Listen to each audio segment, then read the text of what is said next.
Thank you for being today on the call center overview for our trainings sessions. Today we're going to review what the call center features offered uh, on our PBX on our phone system. As you can see, we have two different call centers. We have created one for call center as a test where you can directly assign a direct number that people can call in and join the call center. What the call center is going to do is going to have available, if you can see in the assigned column, I can have, uh, this is all the assigned agents that I have for this call center. What that means is like all these extensions will be available for calls that are routed to the call center, allowing the agents to answer the calls, also allowing the system after configurations uh, to decide what to do if all agents are busy and what to do if all agents are available. As far as the staff agents, you can see that out of the 4 assigned agents, I only have 3 staff, meaning that I only have out of all the 4s that I have assigned, only these are available.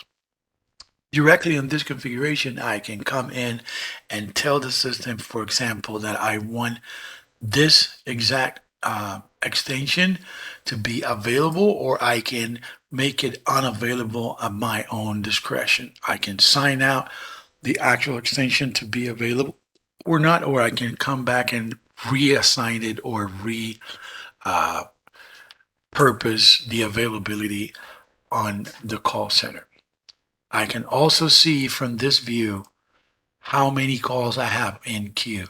For example, if I have a limit of calls going into my call center, and then after that, if all the agents are busy, I can tell the system, put this call on queue, which will have a music on hold. It will tell the customers that they are entering a call queue. Please do not or wait until the next available agent is available, etc. I can set up what will be the queue, the length of my queue here directly. I can set up a name, last name, the time zone of that call center where that's going to be, the direct number that I wanted to assign to that call center directly. It can be selected from this drop down menu. If I have any other available direct numbers, I can pick it from this list and the extension number that I want to assign.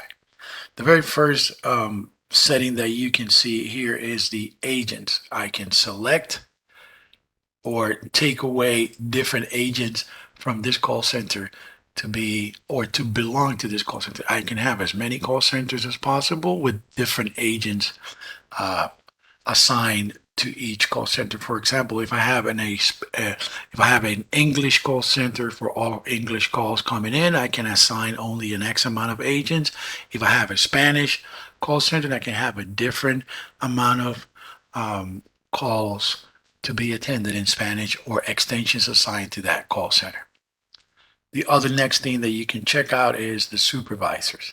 Supervisors will be in charge on a different kind of application, which is called call center monitoring, that will allow me to assign if I have different or multiple supervisors. Let's say that I have a supervisor for Spanish queue and a supervisor for the English queue.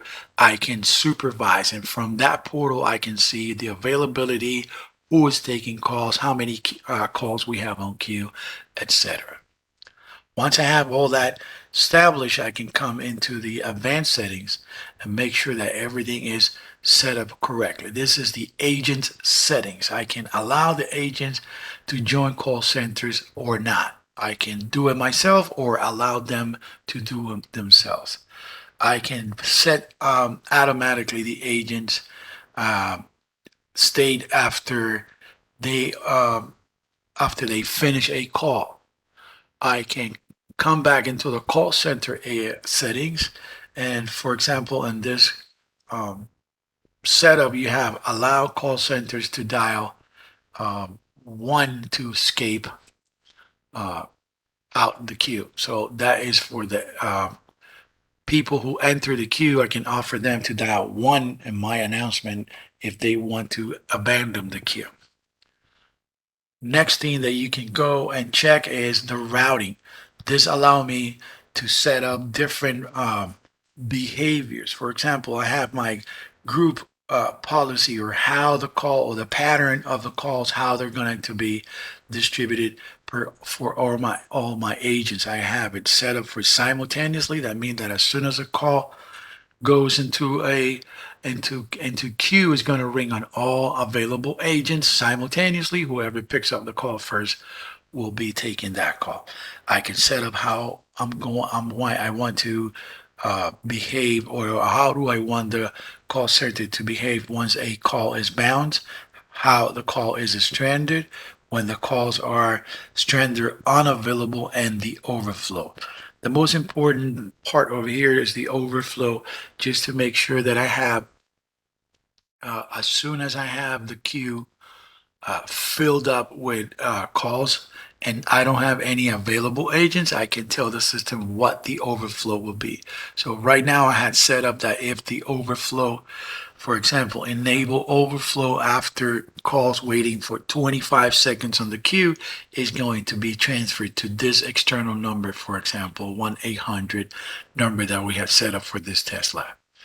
All right, there's many other routing and announcements. For the announcements, I can set up how my announcements will be played, what will be my estimated way, the comfort threshold that I can put, and what will be the musical hold that callers will be listening once they are on the queue. All right, I think this consumes overview for the call centers. Enjoy and stay tuned for the next video. Thank you and have a wonderful day.